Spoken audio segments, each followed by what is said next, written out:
a rear view mirror and you have side view mirrors. Now I know some of you might be saying, well, what does mirrors have to do with the message? Mirrors have everything to do with the message, because if you are standing this way and you have a mirror in front of you, that mirror shows you everything that's behind you. So you might be driving on the course to righteousness and you have a big windshield in front of you and you have a little rearview mirror in front of you. Now I know you might be saying, well, why aren't they the same size? It's a good thing that they aren't the same size, because the windshield tells you everything that's in front of you and the rearview mirror shows you just a glimpse of everything that is behind you. So in order for you to move forward, you don't need to see the big thing of everything that's behind you. You need to see the big thing of everything that's in front of you. If the devil can get you to look at your past, he can get you to forget about your future and all things that are to come. All that is good is because of what I went through in my past. Whatever God says, whatever he speaks in the spirit realm, he will also deliver in the natural. Now, after we've dealt with our past and we're living in our present and we see our future and we don't know what's in our future, but we know that it's big enough because we can see straight. The next thing that we have to do is we got to continue looking ahead. Forget about the past, live in the present, and look ahead. Paul looked back and was able to learn from his mistakes. He was able to learn from his failures, and he was able to learn from his sins. But most of his life wasn't spent looking back. Because like many of us, we spend most of our time, most of our lives looking ahead. We always say, oh, I'm going to have this, or I'm going to have that. But we don't spend as much time looking in the back, which is how it should be. You shouldn't want to dwell on everything that you've left to get to where you are today. But you should want to keep looking for everything that God has before you. You should want to keep looking for every blessing that God has already given you. You should want to keep looking for every blessing that He's already predestined for you. You just got to walk in your destiny. You've got to press forward. The word press in the Greek is pronounced dioko. It means to pursue after a thing in order to lay hold on it. Paul was pressing because he had to get hold on to something. He was pressing because he did get hold on to something that he couldn't let go of. He got a hold of Jesus. I don't know about you, but in everything that I do, I want to resemble my Father. When I look back, it reminds me to thank Him. When I look around, it reminds me to trust Him. When I look around, it reminds me to serve Him. When I look ahead, it reminds me to bless Him. I'm not looking at the material things, but I'm looking to Jesus, who is the author and the finisher of my faith. Yes. That's why I keep pressing. Yes.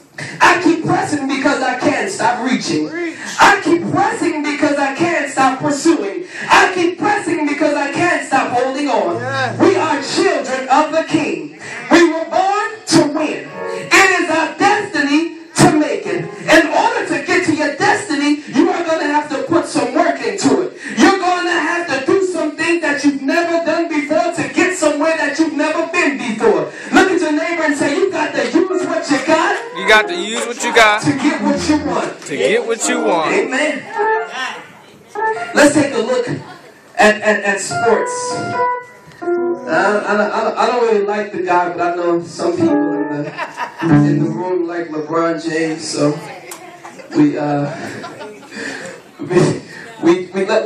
let's take a look at LeBron James. LeBron James is right now arguably the best basketball player right now. LeBron James might be the best basketball player, but he is not the best winner. Come on. The reason why he is not the best winner is because he had to surround himself with winners before he became a winner. Now, when you look at the greatest of all times, Michael Jordan, Michael Jordan wasn't the greatest because he woke up the greatest. He was the greatest because he practiced his craft. Michael Jordan was cut from his high school basketball team. Michael Jordan went to college. Michael Jordan was told that he could not play defense. Then he went on to become one of the best defensive players that have ever set foot on the court. He went from being the young guy, the little guy, to the big guy. He went from being just a name to an international superstar that held the world on his shoulders because he laced up his shoes. Now you might say, now what does basketball have to do with my destiny? If LeBron James cared about everything that happened in his past, he would not be a winner today. If LeBron James took the word of most of the people that said that he couldn't do it, he would not be on a winning team today. If Michael Jordan, once he got cut from the basketball team, decided not to pick up another basketball, he will not be the greatest basketball player of all time. If Michael Jordan decided not to play defense, he would not be one of the greatest defensive/offensive players of all times. The difference between Michael Jordan and LeBron James is Michael Jordan has 2 three-peats and LeBron James has 1 repeat. In order to reach your destiny in God, you are going to have to use some force. You're going to have to take some risk and you're going to have to be aggressive. Why? Because the last thing the enemy wants you to do is reach your God-given destiny. So just as hard as you are fighting to get to your destiny, it's just as hard as the devil is fighting you to get to it. The harder you push, the harder the devil will pull. The more you run, the more Satan stretches the course. The key is not to run the fastest, but it's to just run, period. The key is not to get there first, but the key is to just finish the course. The key isn't everything that's in front of you and behind you and on the side of you. The key is getting to the finish line. When you have NASCAR, everybody is riding around trying to get to the finish line. Although there might be one victor, there is about 200 winners. Because winning isn't just that you made it first place. Winning is that you've completed the course and you actually crossed the finish line. So I want you to look at every situation you go through as not that I have to get there first, but that I've got to finish. Not that you've got to come off as the victor, but you've got to come off as the winner.